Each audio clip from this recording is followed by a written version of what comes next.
On His Blindness by John Milton. So the poem starts with the line, when I consider how my light is spent. This suggests when the poet recalls or thinks about it, that how his light or his eyesight was spent. To exactly mention the line, I would like to say something, that is, the poem is written in the time when the poet already had lost his sight and got blind. In this state of time, he conveys his deep emotions and deep internal conflicts about what were going inside himself. He actually motivates himself about waking up in spite of his physical disabilities, like the eyesight losing, and writes this poem. So he says, when I consider how my light is spent, when the poet considers, so it means when the poet thinks about the losing of his eyesight, ere half my days is in this dark world and wide. It means before half my days, before the time of his life he had. So half the life of his time that he had, he has lost his eyesight. That means that his life is in the just half the time, and he just lost his eyesight very earlier in his age. And this also suggests that he is very much offended about this, that he has lost his sight. This world is now a dark and wide area that has very little meaning for him, as he thinks in the initial level that he has lost everything with the eyesight. Is every and each and every talent, each and every thing that he could do, everything he has lost. And that one talent which is death to hide, he says, and that one talent, he has one talent given by the God when he was born, and that talent he ought to have flourished and polished. But now, as his eyesight is lost, he thinks that his talent is going to be just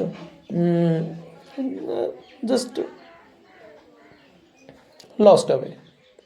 And so he says, and that one talent, he has one talent, that is writing or thinking a lot about things spiritually. uh, so which is death to hide. He thought that this talent would only be lost when death could hide it. Death, when he dies, the talent would have gone with his death. But here he has lost this talent, flourishing in the early age with his eyesight losing. Lost with me, useless. Now the talent is with himself, but that is useless because he can't flourish it in the losing of his eyesight. When he is blind, his blindness is going to disflourish his talent.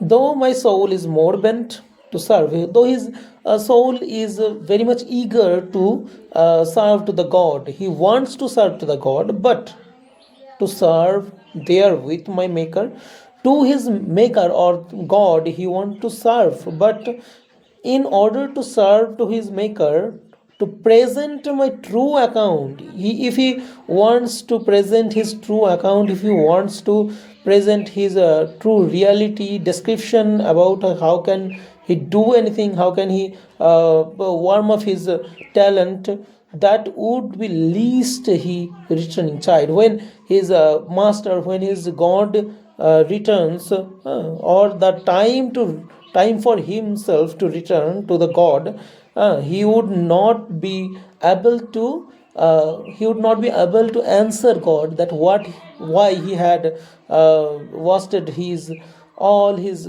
talents just because his blindness. So he doesn't want to disflush it. He says,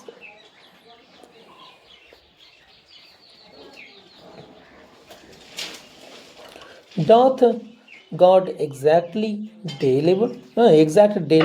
So doth God exact deliver light denied?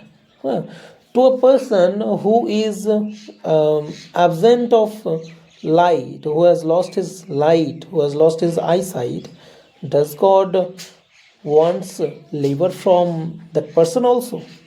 He asks himself, does God want a labor or a work or service from a person who has lost his eyesight? Because for Milton, he was then useless or unable person to serve. So he asks himself. Now he is going to reply himself also. So here in the line, fondly means with intense love, intense dignity. He asked, but his patience, the time when he spend time by thinking a while, he himself can answer him. So here it is goes like that. Mm, here, but patience is personified here. To prevent that murmur, soon replies. To prevent that murmur, he was murmuring himself that what can I do? My blindness has gone, my eyesight has gone. I am now a blind person.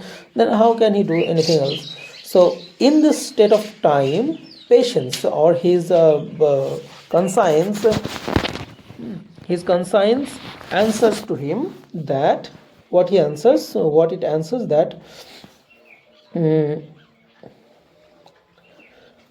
soon replies, and that answer is, God doth not need either man's work or his own gift. God doesn't want any man's work. God can work himself, or God is that much powerful that it can handles himself to do any work. It doesn't want anything from human. So here he says that, his conscience says to him, conscience in the name of patience, it says to him that God doesn't want anything from human, or his own gift, or any gift from human. It doesn't wanted by God. Who best bear his mild yoke? Uh, Whoever bears the mild yoke of God. Mild yoke means mild. Actually, here it is a oxymoron. Oxymoron meaning that mild is soft, and yoke means the burden given on someone, given on human by the God, and that is the mild yoke is the talent they serve him best. If you have the yoke, mild yoke means the talent. If you have the burden of talent on yourself, it is enough for serving to God. His state is kingly. His means God's state, God's everything is kingly. God is the king of everything. Thousands at his biting speed, bidding speed. Thousands at his thousand of souls are at his bidding. Bidding means ordering speed. Whenever he orders something, thousands are present to serve for him, and post over land and ocean without rest. And that can post everything from land to ocean without rest. That souls doesn't have to rest, but human has to rest. Human has to rest.